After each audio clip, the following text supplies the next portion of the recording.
Hi, everyone, and welcome back to Mindfuel, where we are helping amateur endurance athletes train their brains as consciously as they train their bodies. Today, I'm really excited to welcome Isabel King, or King Is, as she's known out on the interwebs, to tell us a little bit more about her journey from a high-level university soccer or football, depending on where you're tuning in from, to amateur and then professional triathlon, and now professional gravel bike racing, all while managing quote unquote normal life and becoming a mom last year. So in this episode, we're going to spend some time talking more about identity, the definition of success, and staying grounded on your own course despite a lot of external pressures. Isabel, welcome to Mindfuel. Thank you. Thank you for having me. I'm excited. Yeah, so good to have you. I'm really excited about this conversation as well.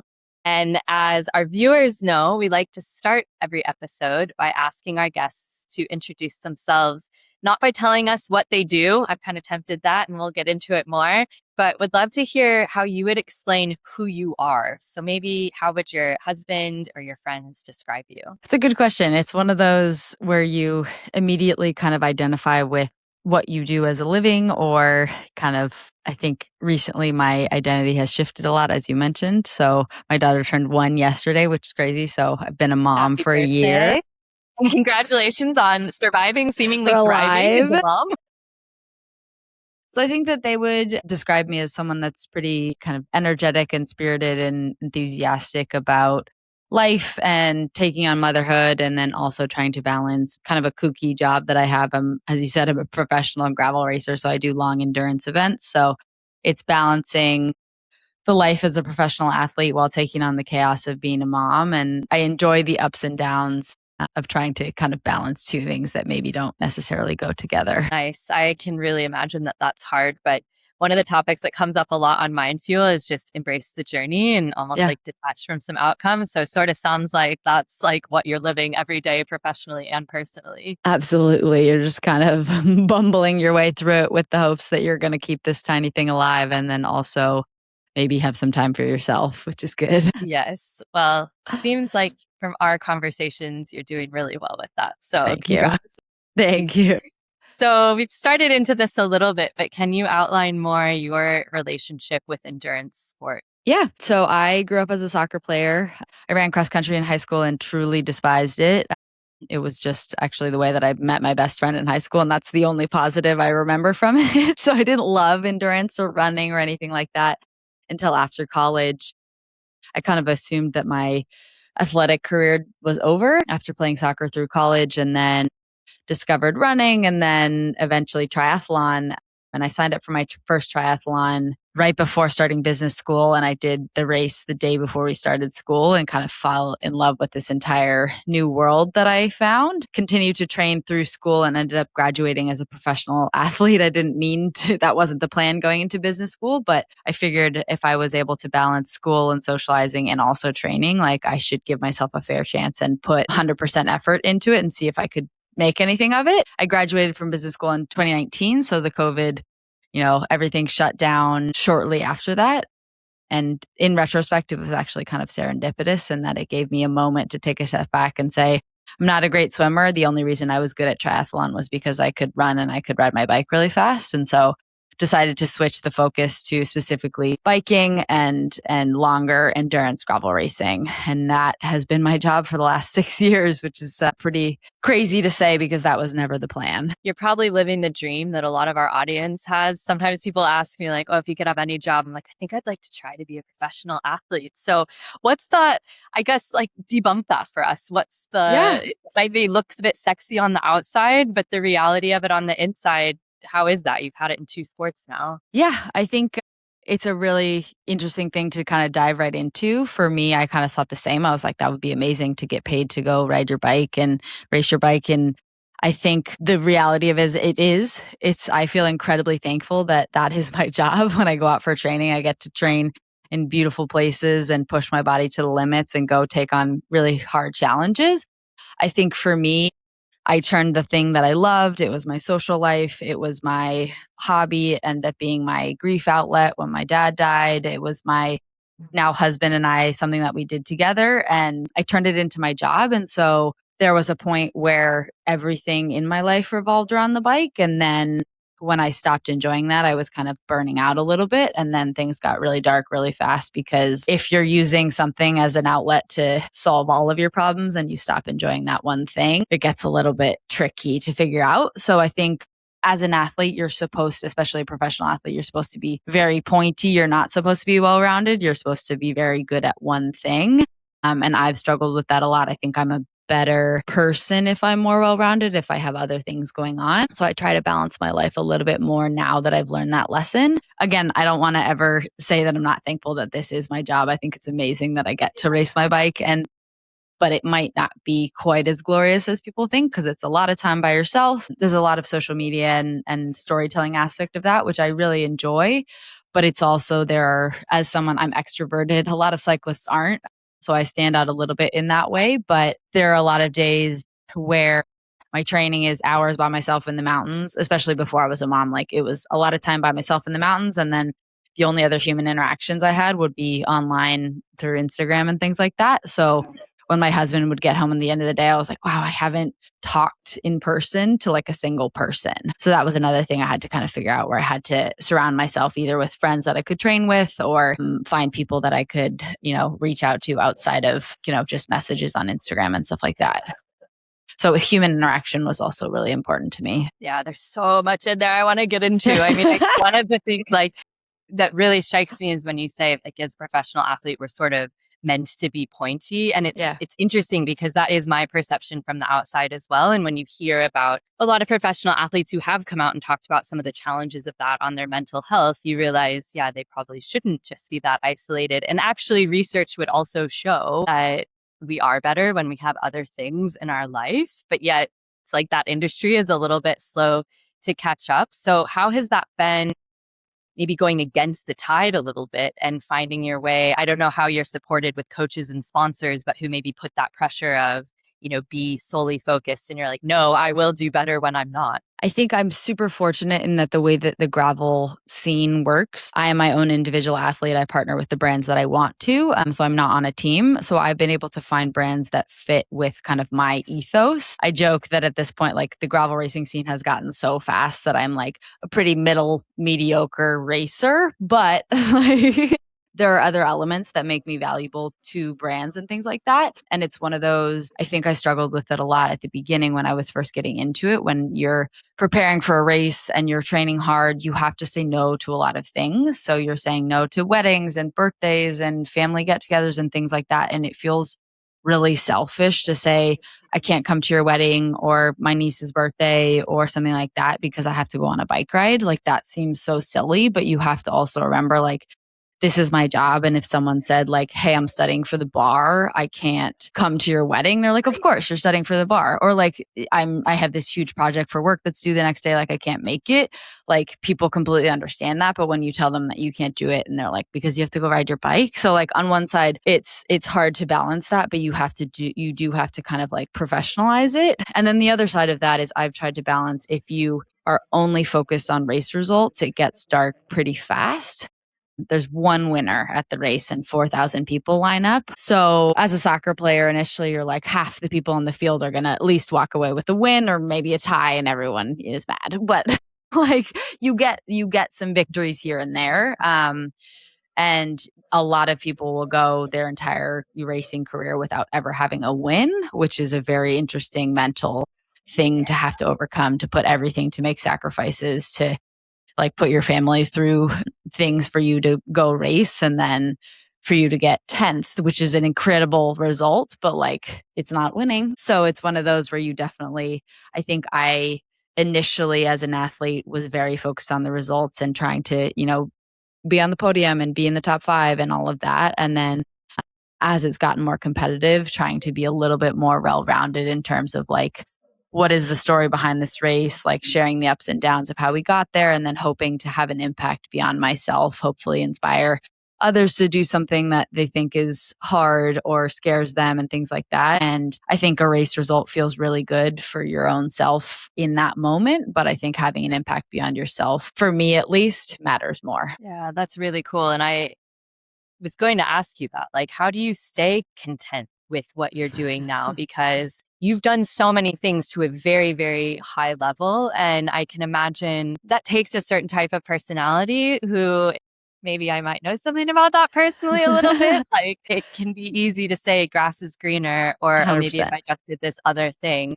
So how do you stay focused on the here and now and content with that? Still probably keeping some eye on the future and knowing a bit the path, but not kind of trying to control that or just like jump around and keep trying the hot new thing because it feels better. Yeah, I think there's a twofold answer to this. Me as an athlete and then me as a mom. So me as an athlete, I think I learned I need to set individual goals within races, whether it's, instead of it's just like my goal is to go as fast as I can. You have to say instead like my goal is to fuel this race correctly so that I finish strong. I want the last hour of the race to be my strongest part of the race. I want to stay with the front group of the race for X amount of minutes or hours, like things like that. So I would set smaller goals within races so that it just wasn't like, ready, go, here's a 200-mile race, like do the best you can. And so you can kind of break it up and say like, okay, was I able to stay with the front group for the first hour of the race? Was I able to like make sure my fueling and hydration was like dialed so that I could push myself until the very finish line? Like within that, did I have power numbers that I was proud of, or did I stick with groups that like I normally am not able to? So I think that for me, setting smaller goals helped me like compare myself to my own results rather than others. Cause I think bike racing, especially, it's so dependent on what other people do, whether there's a crash right in front of you or what position, if you happen to be reaching for your bottle and someone attacks, like there's a lot of dynamics that matter depending on what others around you do. Whereas I think in running or stuff like that, like you can set an individual goal of saying, I want to go run a 3-hour marathon. And that doesn't really depend on the other people around you. You can put in the training and you can do the thing and you can just go hit your mile splits and you can do it. Whereas mine, like for me, it's so dependent on like the specific line I take and whether that's fast and do I get a flat and things like that. So you have to kind of like set individual goals within that hopefully help pad your ego a little bit in terms of just the direct comparison of like what place did you get in a race. Yeah, super wise. And you started at the beginning to talk a little bit about like yourself as a mom. How has becoming a mom changed your relationship with sport or even changed your like sense of self? Yeah. So I think now it's especially different. I've done one race. I'm heading tomorrow to my second race since having a baby. And it's just different. You're like, you realize how simple your life used to be. You did your training when you wanted to. You slept the amount of hours you needed. You ate the food at the right time and the right like amounts. And even scheduling this interview, like it took me, however many months to get this on the calendar because you just don't have control of your schedule anymore. And so I think it's one of those where you have to prioritize. Like for me, 3 days a week right now, like I train while she sleeps. And then 3 days a week, our nanny comes and that's amazing. And I have time to myself to train or do interviews like this and things like that. So it's more like figuring out like how do you use the time when you have it and recalibrating goals. For me, like postpartum and the comeback was a lot harder than I expected it to be. And so trying not to compare myself to everyone else that I'm racing with or even my prior self, because the Unbound race that I did, the 200-mile race that I did in May, like my daughter woke up at 2 a.m. because it was thunder and lightning and she was scared and we didn't get her back to sleep until like 4. My alarm went off at 4. So like my day started at 2 a.m. and then I rode my bike in the pouring mud for 12 and a half hours. A little bit different than like most of my competitors' day, but it's important to remember like this is something that I chose to do. Like I am no regrets on being a mom and I'm happy that kind of the story of balancing it all is one that people relate to because I think it's a little bit more accessible for the everyday athlete because they're balancing family and work and everything like that. Whereas a professional athlete, like you normally, before you have children, you just have the freedom to do what you need to do in order to be fast for these races. So everything looks a little bit different now and you recalibrate things, but also with that, like it feels a lot more special when you get to the finish line and your daughter's waiting for you. Bet that's really cool. And you did really well in the Unbound Thank race, you. if I remember correctly. So congrats and good luck. Thank you. With this weekend. Just a testament to how you're balancing everything. And it's striking me how very self-aware you are and you're making it sound quite easy. Like you just sort of know what you need. Has that been easy for you? Have you always been quite a self-aware person? And or how have you flexed that muscle and worked it as you've gone through all Maybe these it's just, life phases? I think my husband and our therapist probably gets the bulk of my tears. No, I'm just kidding. So I can be Follow-up interview composed. coming. Yeah. My husband's going to laugh at that and be like, oh, you're really composed and have everything together, very self-aware, huh? What would No. he say? Tell us. I think like he sees the raw emotions of like the stress that it is to kind of try to balance it all. You want to be good at everything. I think it's one of those where like as an overachieving type A person, like you don't want to admit that maybe being able to do it all isn't possible. Like you want to be able to be there for every moment of your daughter's, like every little, detail and milestone that they have, but you also want to train and ride your bike and be fit enough to compete at the top level in 12 to, 200-mile races. And so I think that has been, just a big change of like what is important to you. And I think for me, I didn't expect to be kind of like as emotionally attached to my daughter as I am, which I think is like such a great outcome.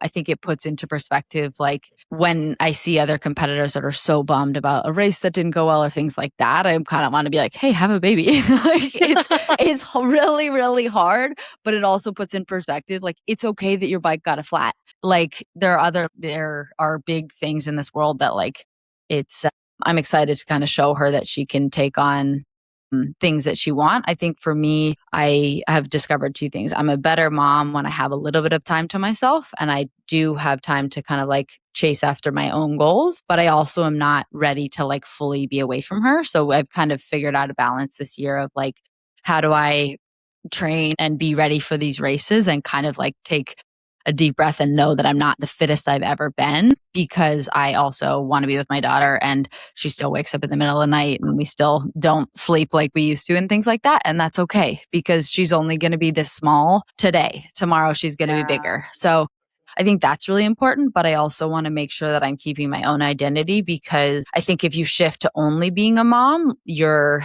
inevitably going to get hurt.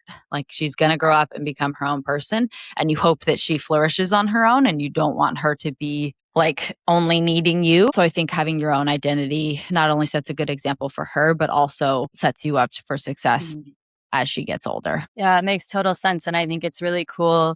I feel like when I look at your trajectory of having been this athlete, a student, now athlete again, a mom, like you've been able to flex with these identity changes over time. And that to me seems like probably one of the things that has allowed you to continue to do whatever you decide you want to do at such a high level, because you just kind of stay flexible and open. What kind of support do you have around you, I guess, both sport and life? And then I want to dig in a little bit more into like the mental side specifically. Yeah. Just give us the general overview.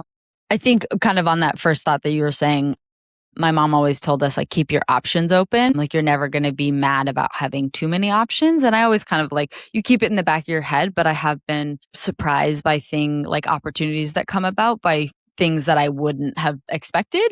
And so I do think kind of the crazy path that I've led, there's no way that I could have predicted that, but I'm thankful that I am where I am today. I wouldn't change anything if I looked back and wanted to, but it's one of those, another thing our family always said is keep your knees bent. So you're kind of ready. It's like if you're skiing moguls, like you have to have your knees bent, be ready for unexpected bumps that come up.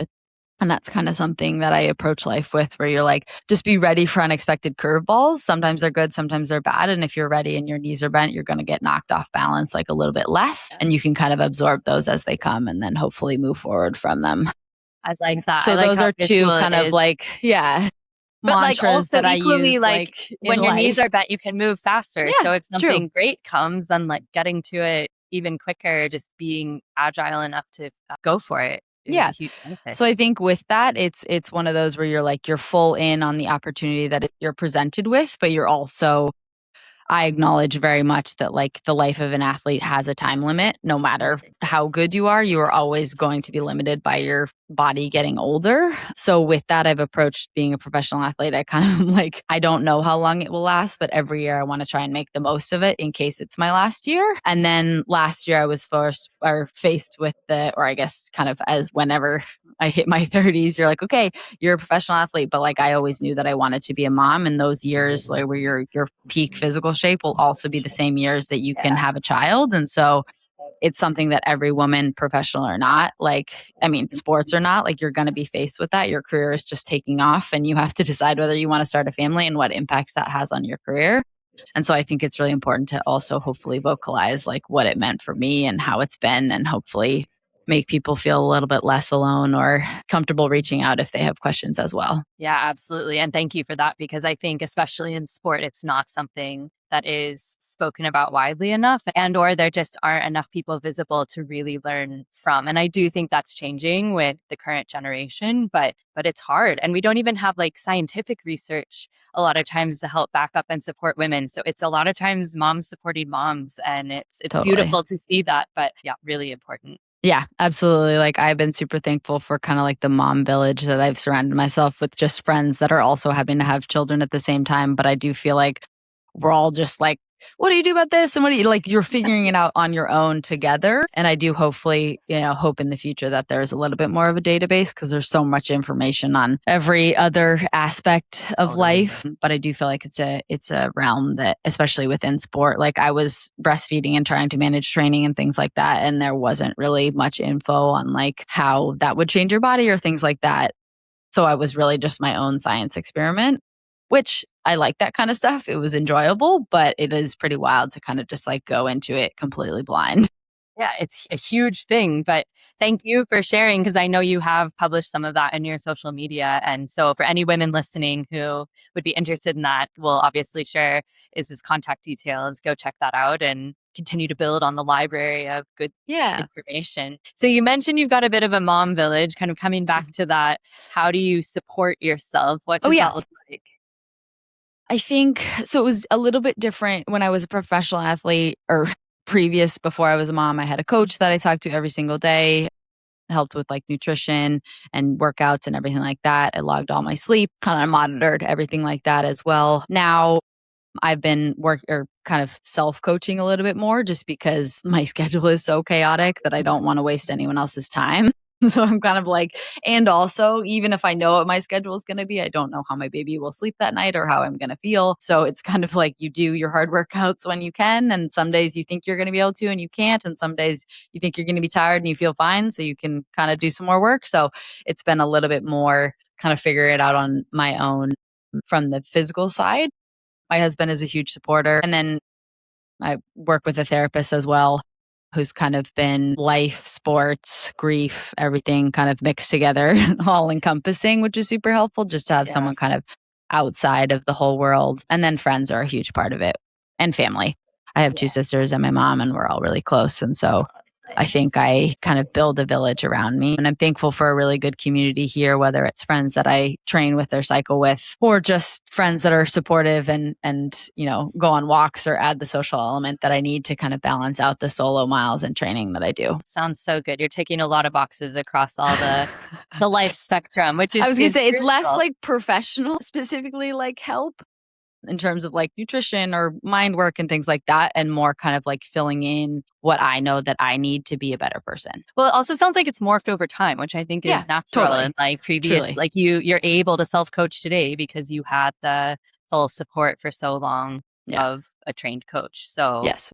So you mentioned the therapist. Have you ever worked with a sports psychologist or done any sort of proactive mental fitness training yourself for your sporting endeavors? We did a tiny bit in college, but I honestly couldn't tell you if it was helpful or not, because we were all college athletes and kind of just bumbling our way through. The mental side for me, I think, because I didn't plan to have this be my job, I've always had kind of a carpe diem view on it. And then when I'll try and do this without crying, but when my dad got sick, it put a lot of it into perspective. It seems kind of silly to say, but even not sick, a lot of people would kill to be able to be riding their bike for a living or doing something really physically hard. I think it was the first time in my life that true suffering was kind of thrust upon me. So I think when races get really hard, I hope people don't have something like this to compare to, but I'm sure a lot of people do. But I think about that time, and it makes the feeling the physical pain that you have feel kind of a blessing, because in that time, there was I didn't even have the ability to ride, because you were so in it, and like I wasn't able to push my body physically, and so now it feels like a blessing in order to like be able to go out and do this. And my dad rode his bike, and like I was one of the healthiest people I ever knew. So to kind of watch him lose everything, it's a very stark reminder that like I'm lucky to be able to do what I do and to be alive. So I think that on one side was like a very kind of brutal way of getting mentally tougher, if that makes sense. And so I think since then, there have been times in races where I've crashed. I have like a pretty crazy scar on my elbow because I crashed halfway through a 100-mile race, and I was like, I don't think it's that bad. And the girl that crashed or was with me was like, you're bleeding like a lot. I think we need to put a tourniquet on it. And I just like, I took my sock off and tied it around the bleeding arm, and I finished the race. And then did you go get stitches? And then I went to the ER, and they were like, wow, we can see like the fat and all the muscle in your arm. And it was really gross. So adrenaline is a pretty crazy drug, but also Yeah. I think the mental side of it, my husband sometimes is like, maybe we work on like, you don't have to finish that race. Pull back. But- I think a lot of endurance athletes need to learn that. Yeah. He's like, maybe we talk about like, if we're bleeding X amount, we stop the race. Well, But it is I'm one glad of we those. can turn this into laughing, but I don't want to let the like I moment do. go. I am. Thank you so much for sharing that about your dad, and Yeah. I'm sure he's very proud of you watching Thank you. down. And I agree. I hope others don't have that kind of experience, but it is so important to keep perspective because Yeah. And I really always, rough. when people are going into a big challenge that like will inevitably get very difficult at one point, my advice is usually like have something that you can look to remind you why you're doing it, whether it's someone that's gotten sick or whether it's the family sacrifices that you made to get there or the hard work, like just something that you can easily mentally go to say like, this really sucks right now, but like I've put in the work and like there's a reason why I'm doing this, and we're going to push through. And honestly, a lot of the times if you eat some sugar, you'll feel better in a few minutes. So that's another advice. Like I wish someone would have taught me that about 20 years ago, but I'm learning now. Yeah. Have something mentally that you can kind of turn to, and then also eat something because it's normally the problem.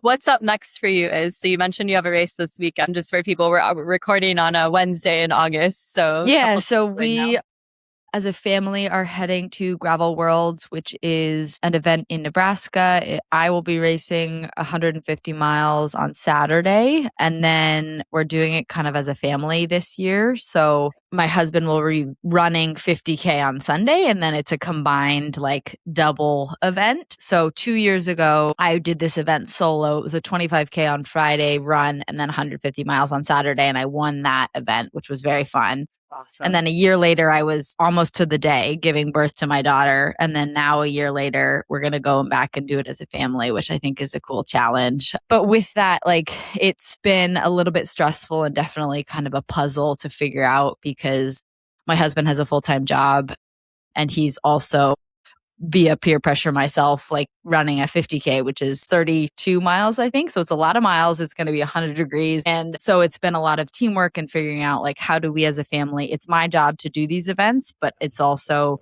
he enjoys these. And so I think it's a fun message to try and show like, how do you as a family support each other? And some days, like on the weekends, if he needs to do his long run, like I'll take the baby most of the day because he needs to do a 20-mile run. And then once he gets home from that, like he's pretty tired. And so he might need to take a nap. And so like it's one of those, or if I need to do, I did like one 9-hour training day and he and our nanny kind of tag team to make sure that like the baby was covered that day. And the events are day after day. So he'll take her on Saturday while I'm racing and then we'll flip and I'll be exhausted from my race, but it'll be my turn to have the baby. And so I think that it's a fun challenge to take on as a family. And I said kind of what I was talking about before, where you set different goals for yourself. I think finding a little bit of a different storyline than just me going back and trying to be faster than I ever was is important. That sounds really fun. I guess people's definitions of fun might be different, but it sounds great. And I love the example that you're setting for your daughter of balancing both of your interests and doing things as a family and making it a fun experience. So that's really cool. Yeah. And I think I have a lot of friends that have either been like, they have full-time jobs and now they've become moms and they're a little bit discouraged by the lack of time that they have to train. And I absolutely understand that. It's my job to train and I still feel like I have a lack of time. So I can't even imagine if I had a full-time job as well. But it is really about like trying to figure out how do you split up weekends and spend time as a family, but also then have time for each of you to go after and goals that you have set for yourselves. So it's been kind of a fun puzzle piece to figure out. So well, you're see doing how the it right goes. thing if this all sounds fun. Yeah. Yeah. Well, we'll give you some time now to rest while the baby is taken care of and you can properly Go taper pack, for quick, go for your pack. race. Yeah. So you've left us with so many good things to think about, but if you had to wrap this all into one final thought for everyone on this kind of concept of identity, what would it be? I think it's really easy to compare yourself, especially in an age of social media, to other people. This person is faster, this person's training better, this person's, I don't know, optimizing their health better. So I would say find the things that bring you joy and focus on those. Set goals for your own self that you can then put in the work and strive towards rather than being focused on something that is just compared to someone else. So if you can kind of keep your identity based on things that you enjoy and that you actually enjoy, like want to strive to go after, I think you're going to end up happier in the long run. Really powerful. And preventing the what was I doing when I was 20 years younger comparison probably a bit as Totally. well. Yeah. And how can we follow your journey? Yeah. Instagram and Strava are my most active. So Strava, my name is Isabel King on there. And then Instagram, it's king_is. Awesome. We'll get all of that in the show notes and on our website so people can click follow, like, see what you're up to. And I just really can't thank you enough, You're for welcome. sharing this time and all of your wisdom and your amazing story with us. Super inspirational. Thank you. Thank you for having me. Absolutely. And to our audience, if you liked this, don't know how you wouldn't, please do like our video and subscribe to the channel on YouTube or follow us on Spotify. And as always, any follow-up comments or questions can go directly in the notes at the bottom, or you can email us at connect@mindfuel.fit. Thank you. Good luck with the race. By the time this goes out, we'll know the results, but I'll still say good luck. And take care. And thanks to everyone for joining us. Happy and healthy training, and we'll see you next time.